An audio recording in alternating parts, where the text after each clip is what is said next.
Moi! Tässä videossa mä kerron ihmeellisiä faktoja Japanista. Tiesitkö sä, että Japani on tavallaan aika pitkä maa? Jos Japanin laittaisi Euroopan päälle, niin se ulottuisi Suomesta Espanjaan saakka. Silti sen pinta-ala on melkein sama kuin Suomen.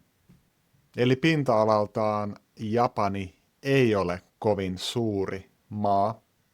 Japaniin kuuluu Ryukyu-saaristo. Se on aika kaukana saarivaltion isoista saarista. Ryukyu-saarilla on subtrooppinen ilmasto. Okinawan saarella on maailman eniten 100-vuotiaita. Okinawalla on myös sellainen erikoisuus, että siellä on Yhdysvaltain sotilastukikohtia. Jos tekee yllätyshyökkäyksen Yhdysvaltoihin, niin siitä voi tulla seurauksia. Niin kuin monet tietävät, mä en sano, että ne seuraukset on aina järkeviä. Pohjois-Japanissa on alueita, joilla sataa hyvin paljon lunta joka talvi. Siellä on itse asiassa maailman lumisin suurkaupunki. Kaupungin nimi on Aomori. Japanissa on tulivuoria. Yksi hyvä puoli siinä on se, että se tekee maaperästä hyvin hedelmällistä. Osittain sen takia Japanin väkiluku on noin 122 miljoonaa, mikä on ainakin meille suomalaisille aika tajunnan räjäyttävä luku, kun niin kuin mä sanoin, meidän maiden pinta-alat on melkein samoja. Sitten mielenkiintoinen pala Japanin historiaa. Japanissa on ollut kristittyjä jo yli 400 vuoden ajan. Kristinusko saapui Japaniin silloin, kun maa oli aika hajanainen. Tuolloin Japani oli kokoelma pieniä kuningaskuntia, jotka sotivat jatkuvasti keskenään. Myös osa kuninkaista kääntyi kristinuskoon. Jotkut arvelevat, että sen ansiosta he saivat länsimailta tuliaseita ja muita hyödyllistä tavaraa. Mä en muuten sano, mihin uskontoon ihmisten pitää uskoa. Mun mielestä kristinuskossa on sekä hyviä että huonoja puolia. Meidän pitää myös muistaa, että kristinuskossa ja muissa isoissa uskonnoissa on monia erilaisia suuntauksia.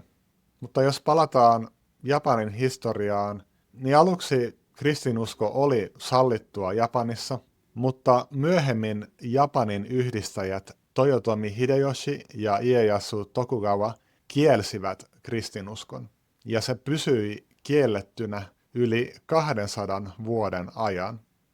Japanin johtajat koki sen uhkana maan itsenäisyydelle ja heidän valta-asemalle. Ja he olivat ehkä oikeassa siinä, ainakin joillain tavoin. Kristittyjä pakotettiin tuolloin astumaan kristillisten symbolien päälle viranomaisten edessä. Näin saatiin selville osa niistä, jotka oli salaa kristittyjä. Viranomaiset tarkkailivat ihmisten reaktioita, kun he astuivat ristien ja krusifiksien ja muiden sellaisten juttujen päälle. Itkivätkö he? Tärisivätkö he? Epäröivätkö he?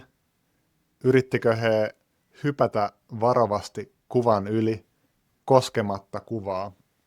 Niitä, jotka jäi kiinni, kidutettiin. Heitä vaadittiin tekemään virallinen uskosta luopuminen. Ne, jotka ei suostunut tähän, sai kuolemantuomion. Silti jotkut jatkoivat salaa kristinuskon harjoittamista. Uskonto säilyi pidemmän päälle vain syrjäisillä alueilla. Niissä paikoissa vaikea murre usein suojeli kristittyjä. Kristillisiä lauluja ja muita perinteitä myös muutettiin sillä tavalla, että ne alkoi muistuttaa enemmän buddhalaisia ja muita lauluja.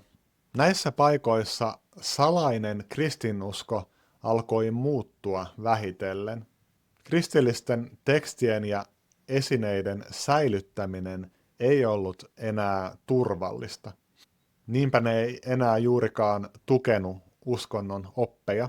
Lisäksi lauluja ja esineitä muokattiin niin, että ne näyttäisivät enemmän sallituilta uskonnoilta, kuten buddhalaisuudelta ja shintolaisuudelta. Täten oli luonnollista, että kristinusko muuttui hyvin paljon vähitellen ja joissain paikoissa se muuttui lähinnä esi-isien palvonnaksi, vaikka siellä oli mukana joitain kristillisiä nimiä ja esineitä, ristejä ja muita kristillisiä symboleita piilotettiin erilaisiin paikkoihin.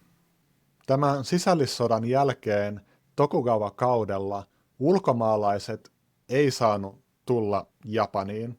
Poikkeus oli hollantilaiset. He saivat tulla Japaniin rajoitetusti vain 5 laivaa vuodessa ja myöhemmin vain 1 laiva vuodessa. Mun lempi animessa Samurai Champloossa on tosi hauska jakso, jossa hollantilainen henkilö seikkailee Japanissa Tokugawa-kaudella. Mä suosittelen katsomaan sen. Mun mielestä se löytyy YouTubesta myös. Japanissa on ollut kausia, jolloin maa on ollut hyvin suljettu, mutta siellä on ollut myös kausia, jolloin Japani on ottanut paljon vaikutteita ulkomaailmasta. Aiemmin niitä otettiin pääosin Kiinasta, myöhemmin enemmän länsimaista.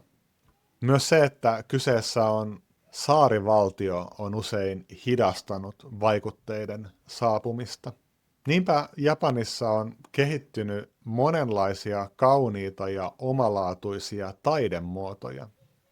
Myös esimerkiksi uskonnollisuus on aika ainutlaatuista, eli uniikkia Japanissa, ainakin verrattuna länsimaihin. Ehkä mä puhun tästä aiheesta seuraavassa osassa tätä videosarjaa. Mä luulen, että se ilmestyy ainakin tämän vuoden aikana. Laita tuohon kommenttia, jos tämä aihe Japani kiinnostaa, niin mä teen sen ehkä vähän nopeammin ja aikaisemmin. Mä en ole itse käynyt vielä Japanissa, mutta mulla on eräs ystävä, herra J, joka asui siellä. Mä kysyin häneltä, mitä mielenkiintoisia faktoja mä voisin kertoa Japanista. Hän mainitsi Japanin myyntiautomaatit. Niitä on valtava määrä, kuulemma yli 4 miljoonaa. Automaateista voi ostaa muun muassa sateenvarjoja, lämpimiä keittoja, jäätelöä ja tuoreita banaaneja. Vuosia sitten Japanissa oli jopa automaatteja, joista pystyi ostamaan käytettyjä likaisia alushousuja. Jotkut erikoiset ihmiset keräilee niitä ja haistelee niitä. Mä oon aika varma, että sellaisia ihmisiä on myös täällä Suomessa, mutta nämä automaatit kiellettiin jossain vaiheessa. Mitä mieltä sä olet? Pitäisikö ne sun mielestä olla laillisia? Haluaisitko sä, että sun kodin lähellä olisi sellainen automaatti? Nehän työllistää ihmisiä. Monet länsimaalaiset voi yllättyä siitä, että kättely ja halaaminen ja muunlainen koskettelu on Japanissa aika harvinaista. Pariskunnat ja lapsiperheet on tietenkin eri asia. Kun japanilaiset tapaa ystävän, tutun tai uuden ihmisen, niin he ei melkein koskaan kättele, jos ollaan Japanissa. Sen sijaan he kumartaa.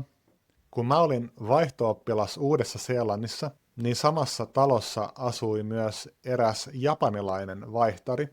Kun hänellä oli synttärit, niin mä menin sanomaan hänelle hyvää syntymäpäivää ja kättelin häntä.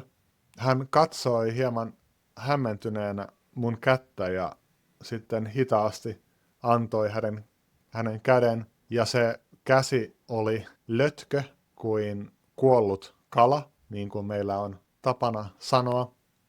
Niin kuin sä todennäköisesti tiedät, länsimaissa on tärkeää, että kädessä on napakka ote silloin, kun kättelee.